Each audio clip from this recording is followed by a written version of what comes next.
Hello friends, welcome to my channel Kanyakumari special. எனக்கு evening office முடித்து வந்ததுலேருந்து vlog ஸ்டார்ட் பண்ணியிருக்கேன். வந்ததும் மீன் எல்லாம் கொண்டு வச்சுருந்தாங்க. அதெல்லாம் என்ன மீனுன்ட்டு பார்த்துட்டு இருந்தேன். நண்டு, கனவா, அதுக்கப்புறம் நெத்திலி இதெல்லாம் கொண்டு வந்திருந்தாங்க. அதுக்கப்புறம் 3 நெய் மீன் சூறை கொண்டு வந்திருந்தாங்க. அதை அண்ணி குழம்பே வச்சுட்டாங்க. நான் வார டைமில் அது வீடியோ எடுக்க முடியலை. இன்னும் வேறு இருக்குது, அப்புறமா காலைல எடுத்தாரேன் அப்படிங்கிற மாதிரி சொன்னாங்க. அப்புறம் நான் கடைக்கு போயிட்டு கொஞ்சம் திங்ஸ்லாம் வாங்கிட்டு வந்தேன். சட்டிச்சோறு இருக்குல்ல, கேரளா ஸ்பெஷல் சட்டிச்சோறு ட்ரை பண்ணலாம் அப்படின்ட்டு அதுக்கு கொஞ்சம் திங்ஸ் எல்லாம் இல்லாமல் இருந்துச்சு. அதெல்லாம் வாங்கிட்டு வந்தேன். பூண்டு, இஞ்சி, பெரிய வெங்காயம், தக்காளி, அதுக்கப்புறம் பீட்ரூட்டு, அப்பளம், இந்த மாதிரி கொஞ்சம் கொஞ்சம் வாங்கிட்டு வந்தேன். நான் கொஞ்ச நாளாக நினச்சிட்டே இருக்கேன், இது சட்டிச்சோறு, அதுக்கப்புறம் பழைய கஞ்சி கடையில் அங்கே ட்ரெண்ட் ஆகிட்டுருக்கு. ஏதாவது ஒரு கடை போய் விசிட் பண்ணணும் அப்படிங்கிற மாதிரி நினச்சிட்டு இருந்தேன். இதுக்கு ரொம்ப நாளாக அந்த பிளான் போயிட்டு தான் இருக்குது, போன மாதிரி இல்லை. சரி, எல்லா மீனும் அப்படியே கிடச்சதா, சரி நம்ம ட்ரை பண்ணுவோம் அப்படின்னு சொல்லிட்டு கடைக்கு போய் திங்ஸ் எல்லாம் வாங்கிட்டு வந்தாச்சு. அதுக்கப்புறம் நான் சட்டி வாங்கணும் அப்படின்ட்டு போனேன். என்னவோ நினப்பில் மறந்தே வந்துட்டேன். அதுக்கப்புறம் நம்மகிட்ட இங்கே பழைய சட்டி இருந்துச்சா, அதில் வைக்கலாம் அப்படின்ட்டு பிளான் பண்ணியாச்சு. எல்லா திங்ஸும் எடுத்து அதோட இடத்துல இது பண்ணி வைக்கணும், அரேஞ்ச் பண்ணி வச்சுட்டு அதுக்கப்புறமா ப்ரிப்ரேஷன் எல்லாமே ஸ்டார்ட் பண்ணோம். எனக்கு நல்ல நேரமாக என்னென்னு தெரியல. நாளைக்கு பவர் கட்டு, அடுத்த நாள் கனவாலாம் க்ளீன் பண்ணி வச்சுட்டேன். அதுக்கப்புறம் ஹஸ்பண்ட் கோயிலில் இருந்து லட்டு கொண்டு வந்தாங்க. அது ஆளுக்கு ஒரு லட்டு கொடுத்துட்டு, நமக்கு இன்ஸ்டாவில் போஸ்ட்டு போடணும்ல, ஃபோட்டோவும் எடுத்துகிட்டு அப்படியே எல்லாம் எடுத்து வச்சிட்ருக்கேன். அதுக்கப்புறம் பழம் கொண்டு வந்தாங்க, ஆரஞ்சு, ஆப்பிள் இதெல்லாம் வந்தாங்க. கோவிலில் படுக்க வச்சுருப்பாங்கல்ல, அதை லாஸ்ட்டாக வரும்போது எடுத்துகிட்டு வந்திருக்காங்க. எல்லாேருக்கும் கொடுத்துட்டு அவங்களும் எடுத்துகிட்டு வந்தாங்க. ஆப்பிள் பாதி ஆப்பிள் தான் இருந்துச்சு. அதையும் குட்டி குட்டியாக நறுக்கி வச்சுருக்கேன் எல்லாேருக்கும் கொடுக்குறதுக்கு. அம்மாவுக்கு, அண்ணிக்கு, பிள்ளைங்களுக்கு 4 பேருக்கும். இந்த அனுபவம் நம்ம நிறைய பேருக்கு இருக்கும். அம்மா நிறைய பசங்கள்லாம் இருப்பாங்கல்ல, எப்போனாலும் வீட்டுக்கு வந்ததுக்கப்புறம் குட்டி குட்டியாக நறுக்கி ஆளுக்கு ஒரு துண்டு கொடுப்பாங்க. அந்த மெமரிஸ் எல்லாம் வந்துச்சு. அதுக்கப்புறம் இந்த புளி ஊற வச்சுட்டேன். அதுக்கப்புறம் இங்கே நம்ம மாடியில் ஃபஸ்ட்டு ஃப்ளோரில் வெளியே இறங்குற இடத்துல கொஞ்சம் ஸ்பேஸ் இருக்குது. அதில் கொஞ்சமாக செடியெல்லாம் அரேஞ்ச் பண்ணி வச்சுருக்கேன். மொட்டை மாடியில் இருந்த செடியெல்லாம் எடுத்துக்கொண்டு கீழே வச்சுருக்கேன். ஏன்னா அங்கே டைரெக்டாக நமக்கு நெட்டு போடலை, அதனால் நல்ல வெயிலாக இருக்குது. அதெல்லாம் பாதுகாக்கிறது கொஞ்சம் கஷ்டமாக இருக்குது. அதனால் எடுத்து இங்கே கொண்டு வச்சுருக்கேன். இங்கே அவ்வளோவா வெயில் படாது, படும், ஆனால் அவ்வளோவா படாது, தேவையான அளவுக்கு இருக்கும். கொண்டு இங்கே வச்சதுக்கப்புறம் பரவாயில்ல. இப்போது ரோஸு, அதுக்கப்புறம் அந்த ஆல்மண்டு செடி, அதுக்கப்புறம் இந்த டேபிள் ரோஸ், இதெல்லாம் ஈஸியாக வளரும்ல, அந்த மாதிரி ஐட்டம்ஸ் எல்லாம் எடுத்துக்கொண்டு இங்கே வச்சுருக்கேன். செடிக்கெல்லாம் தண்ணி ஊற்றிட்டு அப்படியே நைட்டு தூங்க போயாச்சு. கனவா மட்டும் க்ளீன் பண்ணி ஃப்ரிட்ஜில் வச்சுருந்தேன். இது மறுநாள் காலையில் 5 மணிக்கு எழும்பி வந்தாச்சு. 8 மணிக்கு கரண்டு கட் ஆயிரும். சரி, அரைக்க வேண்டியதெல்லாம் அரைச்சி வச்சுருவோம் அப்படின்ட்டு அரைச்சிட்ருக்கேன் ஒவ்வொன்றா. ஃபஸ்ட்டு சம்மந்தி அரைச்சி வச்சுட்டேன். அதில் சட்டிச்சோறில் ஒரு ஸ்பெஷல் ஃபுட்டாகும் சம்மந்தியெல்லாம் நல்லா உரட்டி வச்சாச்சு. அதுக்கப்புறமா தோரனுக்குள்ளதெல்லாம் அரைச்சிட்ருக்கேன். பச்சை மிளகா, ஜீரகம், அதுக்கப்புறம் 3 பல் பூண்டு, தேங்காய், இவ்வளவும் போட்டு குறப்பாக அரைச்சி எடுத்து வச்சிட வேண்டியது தான். எல்லாத்துக்கும் இதே மசாலா தான், அரைக்கிற பக்குவம் மட்டும்தான் மாறும். பீட்ரூட் தோரனுக்கு, அதுக்கப்புறம் கனவா தோரனுக்கு ரெண்டும் ஏகദേശம் ஒரே அளவில் பல்ஸ் மோடில் கொடுத்து எடுக்கணும். அதுக்கப்புறம் கிழங்கு, மரிச்சினி கிழங்கு இருக்குல்ல, அது மைக்கி வைப்போம்ல, அந்த மாதிரி வைக்கணும். அதுக்கு மட்டும் கொஞ்சம் அரைஞ்சிருக்கணும். மசாலா எல்லாம் சேம் இதே மசாலா தான். கிழங்குக்கு மஞ்சப்பொடி எக்ஸ்ட்ரா போடணும். நம்ம இது வேறு தோரனுக்கு மஞ்சப்பொடி சேர்க்கணும். இதுக்கு பீட்ரூட் தோரனுக்கு மஞ்சப்பொடி சேர்க்க தேவையில்லை, அதனால் சேர்க்கலை. தனித்தனியாக ஒரு பவுல்லையே அரைச்சி வச்சுருக்கேன். இது பீட்ரூட் தோரனுக்கு, அதுக்கப்புறம் இது கனவா தோரனுக்கு, அப்புறம் இன்னொரு பவுலில் கிழங்குக்குள்ளதை அரைச்சி வச்சுருக்கேன். இதாக இருக்குது. அதுக்கப்புறம் சம்மந்தியும் உருட்டி எடுத்து வச்சுருக்கேன். தேங்காய் சம்மந்தி நார்மலாக வத்தல், உப்பு, புளி, ஜீரகம், வெள்ளைப்பூடு, தேங்காய் இவ்வளோ போட்டு அரைச்சி எடுத்து வச்சுருக்கேன். இனி இருக்கிற தேங்காய் நண்டு குழம்புக்கு. அதுக்கு மசாலா வறுத்து எடுத்து வச்சுருக்கேன். தேங்காய் மட்டும் வறுப்பட்டுருக்கு. பீட்ரூட் தோரனுக்கு கட் பண்ணுறதுக்கு எடுத்து வச்சுருக்கேன். இந்த மசாலா நல்லா வறுபடணும், கலர் சேஞ்ச் ஆகி வரணும், அப்போ தான் டேஸ்ட்டு நல்லாயிருக்கும்.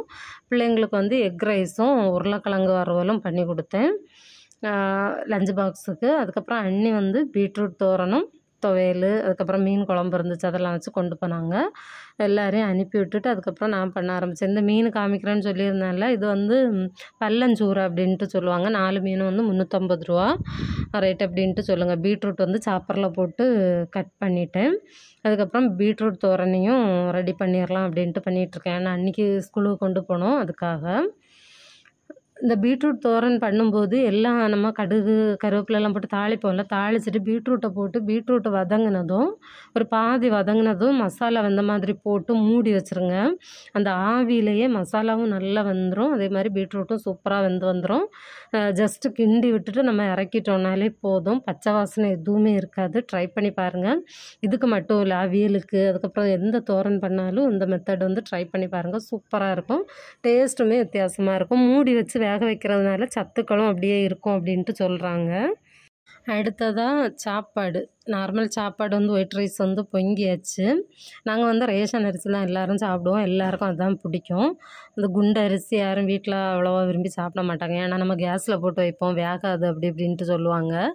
இது வந்து நம்ம ஸ்பெஷல் சட்டி சோறுக்கு வந்து சம்பா அரிசி சாப்பாடு இல்லாமல் எப்படி அப்படின்ட்டு ஒரு 1/2 மணி நேரம் ஊற வச்சுட்டு அப்படியே குக்கரில் போட்டு தண்ணியெல்லாம் ஊற்றி வச்சுருக்கேன். இனி வந்து ஒரு 3 விசில் போட்டு எடுத்தோம் அப்படின்னா ஈஸியாக ரெடி ஆயிரும். 3 பங்கு அளவு தண்ணி வைக்கணும். இந்த அடுப்பில் வந்து ஒரு ட்ராபேக் இருக்குது அப்படின்னு சொல்லியிருந்தேன்ல, அது என்னென்னா நம்ம சிம் பண்ணோன்னா ஆஃப் ஆயிரும். அதனால தான் நான் அப்படி சொல்லியிருந்தேன். ஆனால் 3 ஜன்னலுமே திறந்துருந்துருக்கு, அந்த காற்றுல தான் அது ஆஃப் ஆகிருக்கு. இப்போ வந்து சூப்பராக ஒர்க் ஆகுது, அவ்வளோ நெகட்டிவ்ஸ் எல்லாம் ஒன்றுமே இல்லை. அதுக்கப்புறம் வந்து இந்த மீன் வந்து க்ளீன் பண்ணிகிட்ருக்கேன். அந்த பல்லஞ்சோறு அப்படின்ட்டு சொன்னேன்ல, அது வந்து க்ளீன் பண்ணிகிட்ருக்கேன். வீட்டில் வேறு யாருமே இல்லை, அதான் நான் க்ளீன் பண்ணிகிட்ருக்கேன். இது தலை வந்து தனியாக எடுத்துகிட்ருக்கேன், தலை கறி பண்ணுறதுக்கு. 4 மீனில் உள்ள தலையும் தனியாக போட்டு அந்த நம்ம தேங்காய் ஊற்றாமல் வைப்போம்ல, அந்த மாதிரி வைக்கிறதுக்காக வெட்டிகிட்ருக்கேன். அது வந்து கொடம்புளி போட்டு தான் நார்மலாக வைப்பாங்க. கோட்டையம் ஸ்டைலெல்லாம் அப்படி தான் பண்ணுவாங்க, சூப்பராக இருக்கும். அது எனக்கு கொடம்புளி கிடைக்கல, இங்கே பக்கத்தில் கிடையாது. நான் கேட்டேன் போன கடையில், இங்கே இல்லை. சரி நம்ம புளியை போட்டு வைப்போம் அப்படின்ட்டு ஸ்டார்ட் பண்ணியாச்சு. எப்படியே ரவுண்டாக கட் பண்ணி பொரிச்சா அந்த மீன் சூப்பராக இருக்கும். நெய் மீன் இருக்குல்ல, அதே டேஸ்ட்டில் தான் இருக்கும், நல்லாயிருக்கும். நான் வந்து விரும்பி சாப்பிடுற மீனில் இதுவும் ஒன்று. சூறைக்கு அண்ணன் தம்பி எல்லாமே சாப்பிடுவேன், அது பிரச்சனை இல்லை. அதுக்கப்புறமா இதில் வந்து அந்த ரவுண்டாக வரும்ல, அந்த பீஸு மட்டும் கட் பண்ணி பொரிக்கிறதுக்கு எடுத்திருக்கேன். மீதி அந்த வயிற்று பகுதி, அந்த மேலே பாதிக்கு மேலே இருக்கும்ல, கழுத்தில் இருந்து வயிறு வர அந்த போர்ஷனை வந்து எடுத்து தனியாக மீன் ஊறுகாய் பண்ணுறதுக்கு எடுக்க போகிறேன். அப்படியே எல்லாம் ஃபஸ்ட்டு கட் பண்ணி க்ளீன் பண்ணி எடுத்து வச்சிட்டோம்னா லாஸ்ட்டில் சமையல் வேலை மட்டும்தான் இருக்கும் அப்படின்ட்டு எல்லாம் ரெடி பண்ணிகிட்ருந்தேன். நண்டை வந்து ஒதுக்கி வச்சுருந்தேன், எவ்வளோ பெருசாக இருக்குது, எப்படி க்ளீன் பண்ண போகிறோம் அப்படின்ட்டு. அதுக்கப்புறம் கட் பண்ணலாம் ஒன்றுமே பண்ணல, முழுசாக அப்படியே உடச்சி வச்சேன். காலை எல்லாத்தையும், குட்டி காலையெல்லாம் கட் பண்ணி தூர போட்டுட்டேன். பெரிய காலையெல்லாம் கட் பண்ணி எடுத்துட்டு அதுக்கப்புறமா அந்த கால் இருக்குல்ல, நண்டோட கால், அதை வச்சு அந்த போர்ஷனை வந்து இப்படி பிடிச்சி இழுத்தோன்னா இப்படி ஓப்பனாகி வந்துடும். இந்த மாதிரி ஈஸியாக க்ளீன் பண்ணிடலாம். அதுக்கப்புறம் அதில் உள்ள வேஸ்ட்டெல்லாம் எடுத்துகிட்டு நார்மல் ரன்னிங் வாட்டரில் க்ளீன் பண்ணி எடுத்துட்டோன்னா சூப்பராக க்ளீன் ஆயிரும். எல்லாம் க்ளீன் பண்ணி எடுத்ததுக்கப்புறம் தான் அப்பாடா அப்படின்ட்டுருக்கு. இப்போ வந்து மீன் பொரிக்கிறதுக்கு மசாலாலாம் போட்டு வச்சுருக்கேன். அடுத்து கிழங்கு வந்து க்ளீன் பண்ணி கிழங்கும் அடுப்பில் போடணும். இங்கே வந்து எல்லாம் ரெடியாக இருக்குது. அப்புறம் தக்காளி, பச்சை மிளகாய் எல்லாம் பக்கத்தில் எடுத்து வச்சுருக்கேன். அந்த பாக்ஸில் வந்து பீட்ரூட் பொரியல் இருக்குது. அப்புறம் இது வந்து நண்டு மசாலாவுக்கு வந்து அதுவும் அரைச்சி எடுத்து வச்சுட்டேன். பெரிய நண்டை போட்டு கிண்டுறதே எனக்கு பெரிய பாடாக போய்ட்டு, நான் வந்து காமிக்கிறேன் அப்புறமா. இது வந்து தலைக்கறிக்கு தலையெல்லாம் தனியாக எடுத்து வச்சுருக்கேன். நண்டு க்ளீன் பண்ணி வச்சாச்சு. அதுக்கப்புறம் கனவா மீன் வந்து க்ளீன் பண்ணி வச்சுருக்கேன், கட் பண்ணி. இது வந்து அச்சாருக்கு ஊறுகாய், மீன் ஊறுகாய் பண்ணுறதுக்கு உப்பு, வத்தல் பொடி, அதுக்கப்புறம் கொஞ்சமாக சோம்பு, 2 கருவேப்பிலை, 2 கொத்து கருவேப்பிலை, அதுக்கப்புறம் கொஞ்சமாக பெப்பர் பவுட்ரு, இவ்வளவும் போட்டு வச்சுருக்கேன். அதுக்கப்புறம் அதே மாதிரி இங்கேயும் இது வந்து ஃபிஷ் ஃப்ரைக்கு, இதுக்கு வந்து உப்பு, வத்தல் பொடி, பெருஞ்சீரகம், அதுக்கப்புறம் வந்து கருவேப்பிலை, கொஞ்சமாக கரம் மசாலா, பெப்பர் பவுட்ரு எல்லாம் போட்டு வச்சுருக்கேன். இதையும் விரச்சி வச்சிட வேண்டியதான்.